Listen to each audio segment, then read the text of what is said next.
starting with the name of Allah, who is most beneficent and the most merciful.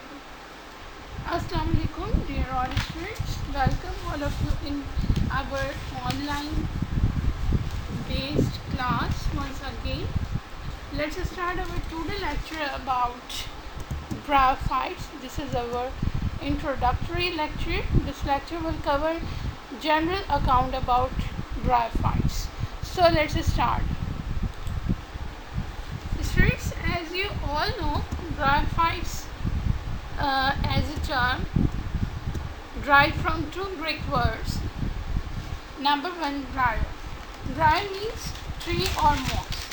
Also, it is referred as oyster green, while phyton meaning plants. So, bryophytes referred as green plants or the moss plants. Actually, bryophyte is a traditional name used to refer all land plants. They do not have vascular tissues. Vascular tissues means they do not have xylem and phloem in their plant body, and therefore they are called non-vascular plants. They are also considered as oldest land plants. Why? Because they are oldest land plants on earth and have been around for 400 million years or more. And they are called non-vascular plants because they do not have true vascular tissue, that is xylem and phloem in their body for support and transport of water and nutrients.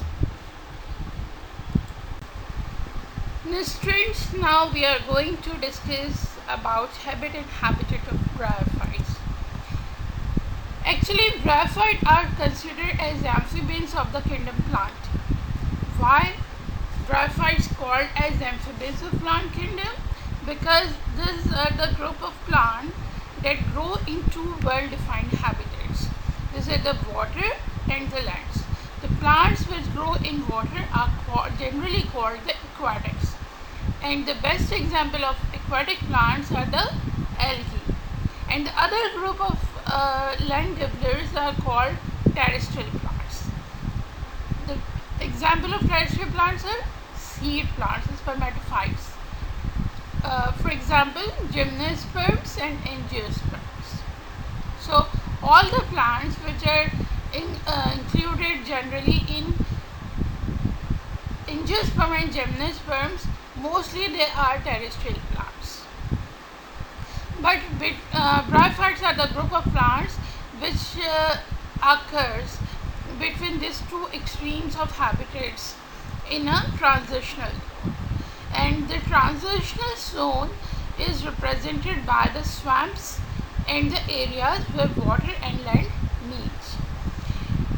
It may well be called the amphibious zone. So is amphibious zone inhabiting by the mosses, liverworts and the hardworts, which are collectively called collectively constitute a group of non-vascular land plants called the bryophytes. Students, actually most of the bryophytes are land dwellers which inhabited damp, shaded and humid localities. A few of them, however, live in float on water. The aquatic habits, of course, has been acquired of these plants secondarily. When the water dries up, they grow equally well on the drying mud. Some, of course, can withstand long periods of drought. During the dry periods, may become almost bitter in texture. With the onset of rainy season, they apparently dried, brittle. Thalli turn green and become active to carry out the normal life functions. Even this apparently xerophytic species grow actively only during the rainy season. So, bryophytes thus included archegoniate, archaeate, simple cryptogates. In in which zygote divides by mitosis and forms embryo. Embryo, the sporophytic phase, depends upon gametophyte for nutrition and support, and these are the amphibians of the plant kingdom. Actually, the bryophytes, however, cannot carry on their reproductive activities without sufficient moisture. Presence of water is necessary. Without it, the sex organs do not reach maturity and do not dehisce. Water is essential for the transfer of sperms to the archegonia. So, bryophytes thus rely on water for the act of fertilization. Besides, they have inefficient absorbing organs in the form of rhizoids. Consequently, they are unable to grow during dry periods. They require sufficient moisture both for reproduction and successful vegetative growth. This explains why the bryophytes usually inhabiting moist, shaded situation, amphibious habitats, or grow in places where water is abundant at least as some season. Since the bryophytes usually grow in amphibious situation and cannot complete their life cycle without external watering, they can very appropriately be called the amphibians of the plant kingdom.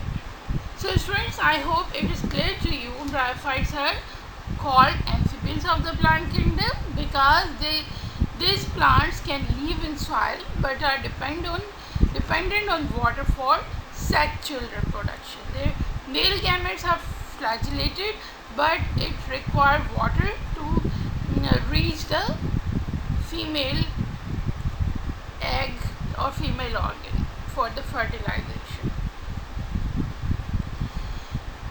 Now it is very important to discuss habit of the bryophytes. Bryophytes are usually very short height plant.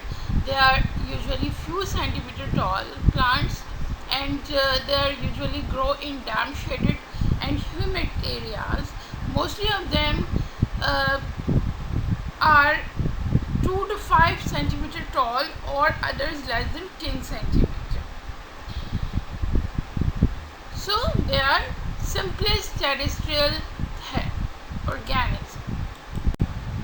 Regarding the distribution of bryophytes worldwide, they are cosmopolitan. They are widely distributed all over the world, and roughly they are estimated as 24,000 species into 9,000 genera. Now come to discuss the salient features of bryophytes. Actually, the bryophytes are a small group of primitive land dwellers, and they have a leafy or thalloid green plant body which is small in structure and rely more than 5 inches. Their vegetative plant body is made up from parenchymatous tissues. So they do not have vascular tissues in their plant body. So the bryophytes, like the other thallophytes, like the vascular tissues, that is xylem and phloem. Xylem and phloem are absent in the plant body of bryophytes. Actually, xylem and phloem are the characteristic feature of the higher plants. That's how we can say bryophytes are considered as lower plant groups. They do not have true stem, no wood, no true leaves, and no true roots. So the plant body lacks the true roots, stem and leaves. It is relatively simple in the lower forms and still reminds of the thallus of an alga. It grows usually prostrate on the ground, and it is attached to a substratum by delicate, unbranched, unicellular hair-like organ called the rhizoids. So most of them lack leaves, and however they have leaf-like scales that contain chloroplast in which photosynthesis occurs. and also they do not have roots. They lack true roots. Instead of roots, they anchor themselves in the soil by root-like structure called rhizoids. Rhizoids are actually relatively simple, sometimes multicellular filamentous of thin-walled cells that extends from the photosynthetic tissues into the soil. So rhizoids are considered as false roots, and they are not considered true roots, but they behave like roots. They do not have lignified tissues, so they do not have wood in their plant body. Usually stem is absent, but in high plants, bryophytes like mosses, the plant body is erect and it consists of a central axis which bears leaf-like expansion, and the central axis is stem-like structure, it is attached to the substratum by branch and multicellular rhizoids. So they are mostly autotrophs because they can manufacture their own food material by the process of photosynthesis, but some bryophytes are saprophytes as well. As saprophytic bryophytes are the interesting characteristics of plants. Here we are going to discuss which of the following are saprophytic bryophytes, because mostly bryophytes are autotrophic, they can manufacture their own food materials, but we have discussed few are saprophytes. So here Cryptothallus and Buxbaumia. These are the two species of these are the two species and the saprophytic genera of liverworts and mosses, and they are grow upon organic matter such as root and wood. And saprophyte means the organism which can take their own food material by dead organic matter. So instead of Cryptothallus and Buxbaumia, rest of the bryophytes are autotrophs, and these are saprophytes because they do not produce much chlorophyll to perform photosynthesis. Now quickly discuss the plant body structure of bryophytes. Mostly they are non-vascular plants, and they have a leafy plant body like in mosses.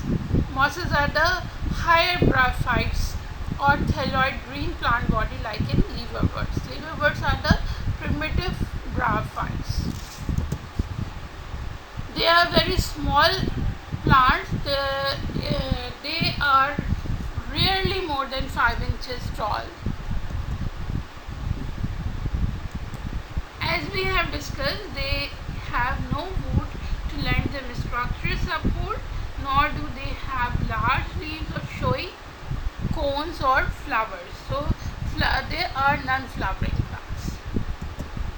The main plant body in bryophytes is called the gametophyte.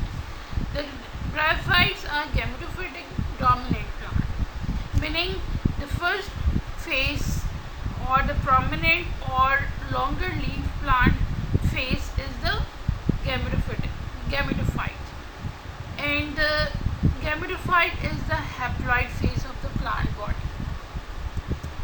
They have diploid saprophytes which appears only occasionally and remains attached to and nutritionally depend on the gametophytes.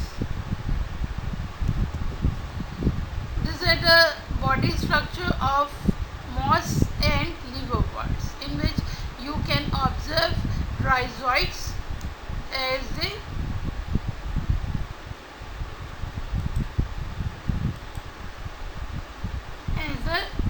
rhizoids. Rhizoids false roots, and the body is attached to the substratum by rhizoids. They lack the true roots, stem or leaves. They may possess root-like, leaf-like or stem-like structures only. So the root-like, stem-like and leaf-like structure are called gametophyte, and this is the main plant body structure in mosses and in liverworts.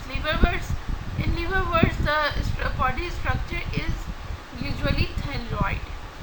Thallus is actually the structure which is not differentiated into stem, leaves and lacks true roots and a vascular system. So thalli are typical of algae, fungi, lichens and some liverworts. So in bryophytes, the dominant part of the plant body is gametophyte, which is haploid. The thalloid gametophyte is divided into rhizoid, axis or stem-like structure and leaves or leaf-like structure. The gametophyte bears multicellular sex organs and photosynthetic. The antheridium produces anthrozoids which are flagellated in gametophyte as male gamete. The shape of an archegonium is a sort of flask and produces one egg, and this is the female gamete. The anthrozoids fuse with egg to make a zygote, and the zygote develops into a multicellular sporophyte. Right? So the above part of the structure is which is attached from the gametophytic plant body is sporophyte. The sporophyte is semi-parasitic and dependent on the gametophyte for its nutrition. The cells of the saprophytes undergo meiosis to form haploid gametes, which form the gametophyte. The sporophyte is actually differentiated into three parts. As you can see the food. Food is the part which helps in the attachment of sporophytic body from the gametophyte structure. Food, then seta and the capsule.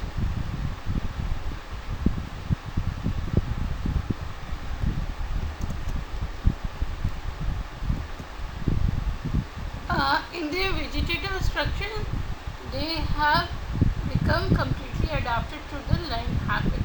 However, they still rely upon water for sexual reproduction because the swimming habit is retained by their sperms. The plant body lacks the true root, stem or leaves, and the main plant body is called gametophyte. So the plant body is relatively simple in the lower forms and still remains of the thallus of an alga.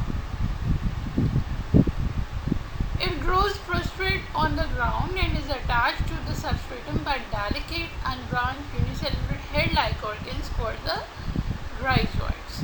In the higher bryophytes or the mosses, the plant body is erect and it consists of central axis which bears leaf-like expansion, and it is attached to the substratum by branched multicellular rhizoids.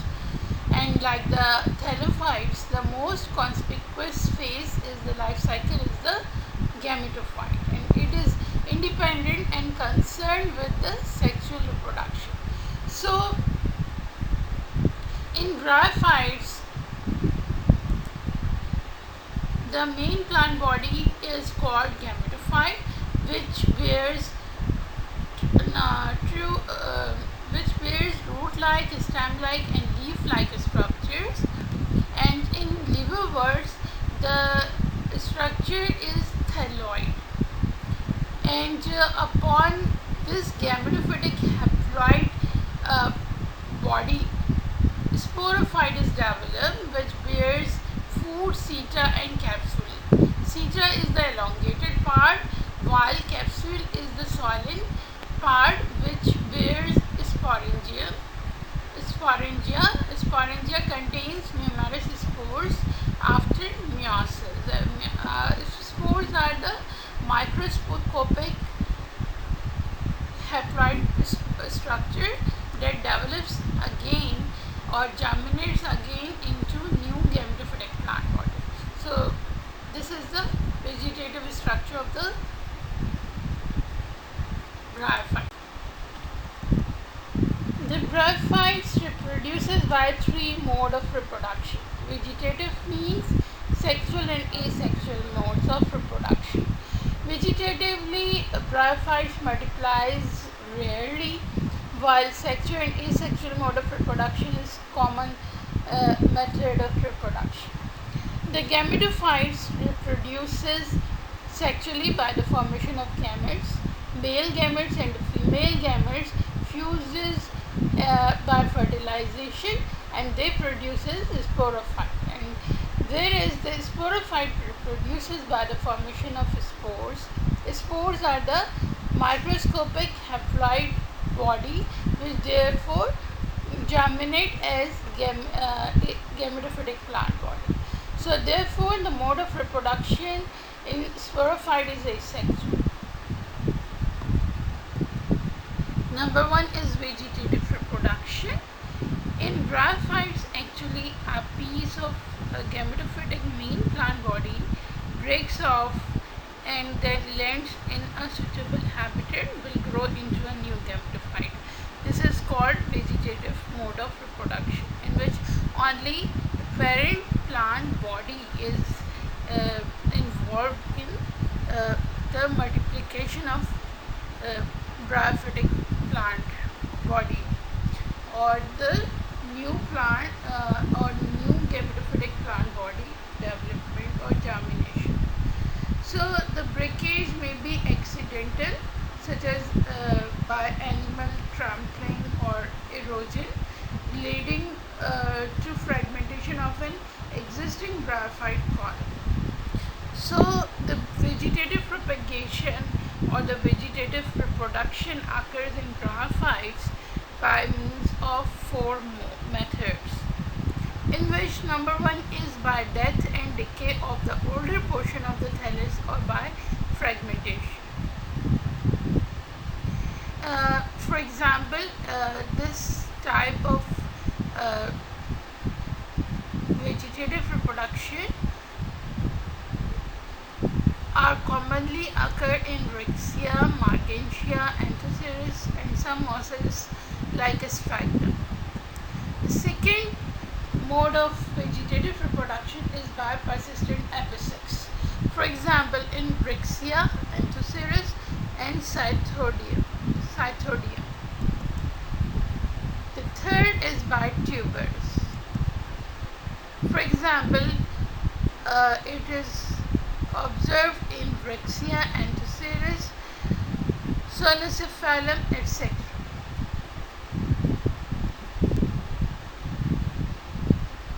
By gamete.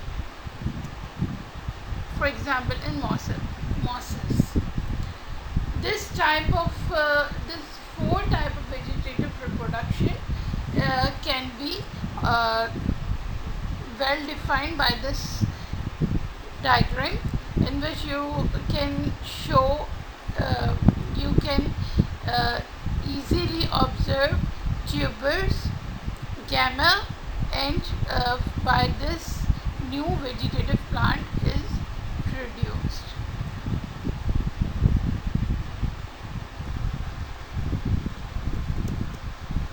In some species, asexual reproduction takes place by the vegetative methods of fragmentation and genome. However, asexual spores like endospores and echinates produced in algae are absent in bryophytes. A mature sporogonium consists of a basal solid, food or stalk or seta, and a spore producing structure, the capsule. The capsule comprises of a sporogenous cells surrounded by a layers of sterile cells. The cells undergo division repeatedly, and last generation of the cells is called spore mother cells, which undergo meiosis to produce tetrads of the haploid spores. The spores are non-motile, cutinized, wind disseminated, and alike. Therefore, the bryophytes are homosporous. In most cases, for example, Rixia and Margentia, sterile cells called elaters. Elaters are also produced along with spores. Sexual reproduction is actually the type of reproduction in which two sexes are involved in the reproduction. The sexual reproduction in Bryophyte shows a marked advanced feature over the Gametophytes. It produces invariably higher oogamous type of sexual reproduction. Oogamous type of sexual reproduction means there are two type of gametes which are dissimilar in their size and shapes. Like these are the heterogamous and isogamous type of reproduction, in which female gametes are called egg, and it is larger in size than the male gamete, and the male gamete is called sperm. The female gametes are larger in size and they are non-motile, while the male gametes are smaller in size than the female gamete, and they are motile, having flagella. So the female sex organ is called archegonium, and the female sex organs in the form of an archegonium appears for the first time in the Bryophytes in the plant world, while male sex organs is called antheridium. In this process, two type of gamete production is required. One type is called female gamete, means egg, and the male gamete, that is sperms. So the gametes are produced on the gametophyte. The male sex gamete is called sperms, which is motile and biflagellated, and the flagella are of fibrous type. So in Bryophytes, the fertilization takes place in water, as we have discussed. Here in this picture, you can easily observe archegonium and antheridium. In some plants, antheridium and archegonium are born in different plants as dioecious plants. Actually, the antheridium is a multicellular ellipsoidal or club shaped, or sometimes it is spherical shaped structure. It is actually borne on a short stalk which attaches it to the gametophytic tissues. The body of the antheridium has a wall of single layer of sterile cells called sterile jacket layer, and it surrounds a mass of small squared or cubical shaped cells called the androcytes. Androcytes are later produce the biflagellated male gametes called the sperms. Several sperms are produced in each antheridium, and they are motile structure, and each sperm usually produces or consists of a minute, slender or spirally curved body furnished with two long terminal fibrous type flagella. Archegonium is actually the female sex organs of the Bryophytes, and it is a flask-shaped organ. The slender, elongated upper portion is called venter, and the venter is attached to and often deeply embedded in the parent plant tissues. The neck has a wall of a single layer of sterile cells which surrounds a central row of elongated neck cells called the neck canal cells. The neck is usually projecting or freely exposed so as to accessible to sperms. Through this neck or neck canal cells, sperms are entered during the fertilization in the archegonium. So the venter also has a wall of the sterile cells, one or more cell layers in thickness. The venter cell encloses two cells. They are the larger egg cells or the ovum and the smaller venter canal cells just above it. So these are the gametes, sperms and the eggs, and these are the last structures of the gametophyte generation. These are the diagram of archegonium and the antheridium, which shows archegonium neck canal cells, venter and a stalk.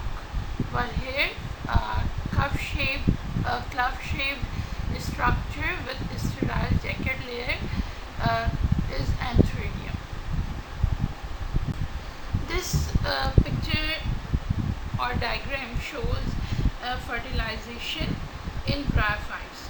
In bryophytes, fertilization occurs when the sex organs are mature and moisture is essential for the maturity of the sex organs and also for the movement of the sperms to the archegonium. So the mature antheridium ruptures at its apex, liberating the sperms, and at the same time the axial row of the archegonium also opens. A narrow canal opening to the exterior is formed, and it acts as a passage way to the ovum in the venter, and the liberated sperm swimming in a thin film of water reach the archegonium. Thus they enter through the open necks and swim down the canals of the archegonium, as shown in this picture. So sperm reaching the venter, one of them, and probably the first one to reach there, penetrates the ovum, and it fuses with the nucleus of the ovum to accomplish fertilization. So with the act of fertilization, the gametophyte generation ends and the sporophyte generation starts.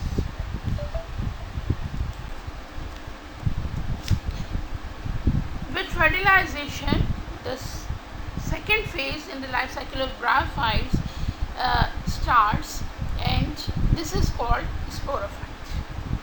And actually sporophyte is the structure which is attached from the gametophytic plant body, and it is dependent part on the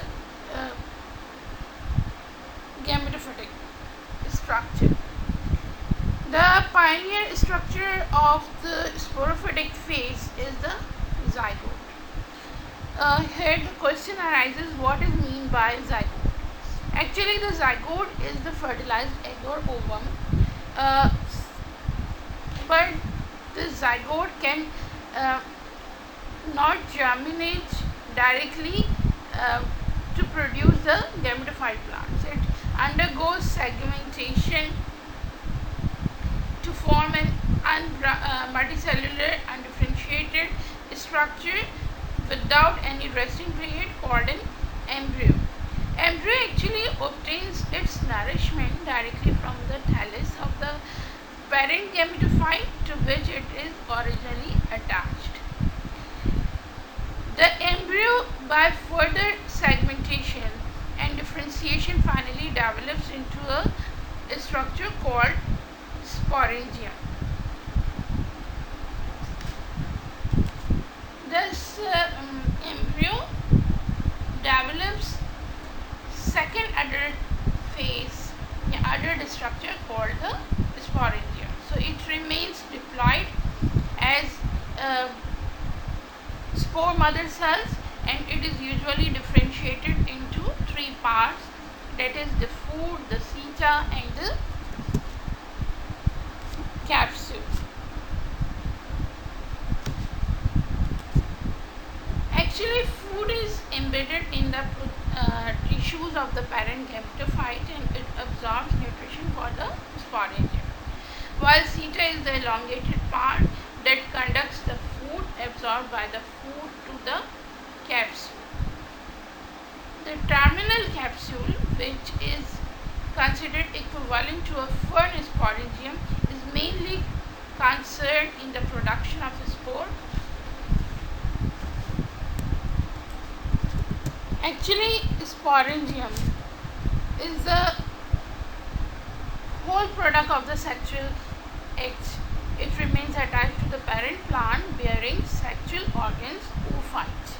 It is considered a second individual in the life cycle and not simply a part or an outgrowth of the parent plant. Inside sporangium, in the bryophytes, spores are produced by meiosis. Spores are actually haploid structure and are known as meiosis or gonospores. These spores are non-motile and when disseminated. Each spores actually germinate under suitable condition to give rise either to the male gametophyte directly, or it is first develops into a structure called protonema, from which sooner as later arises the main gametophyte.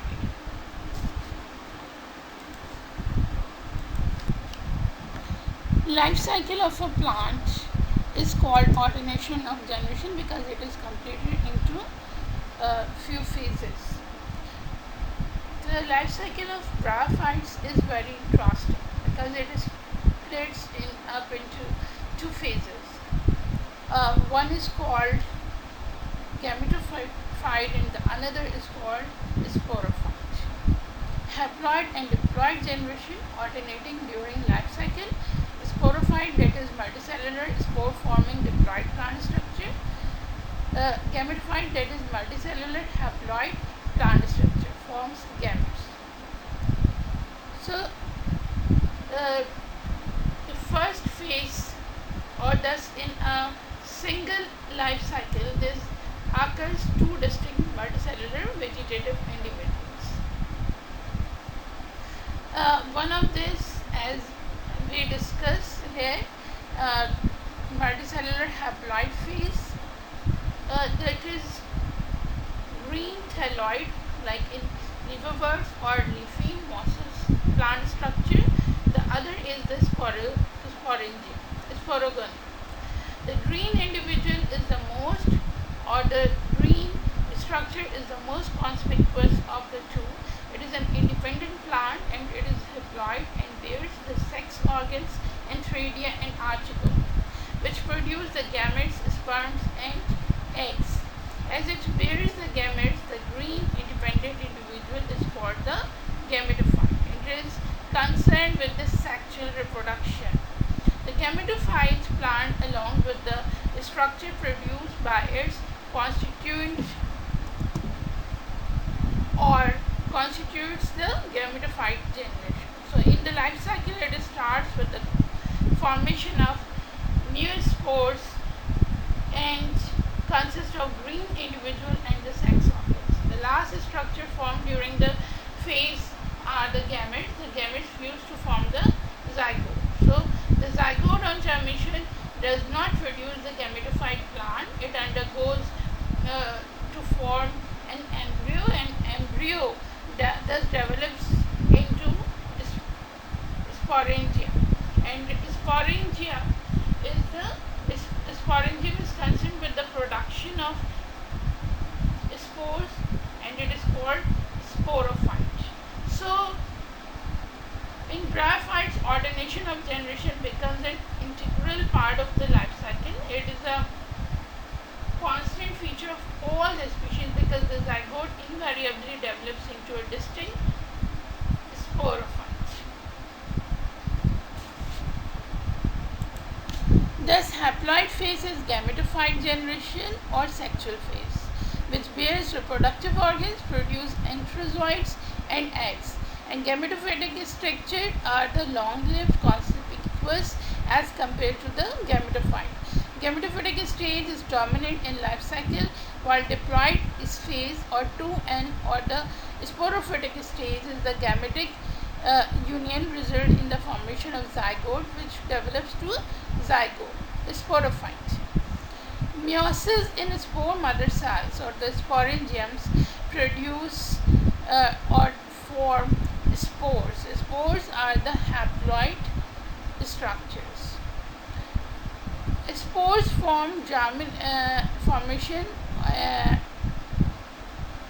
is the product of sporophyte, and it can be germinated to form gametophyte again.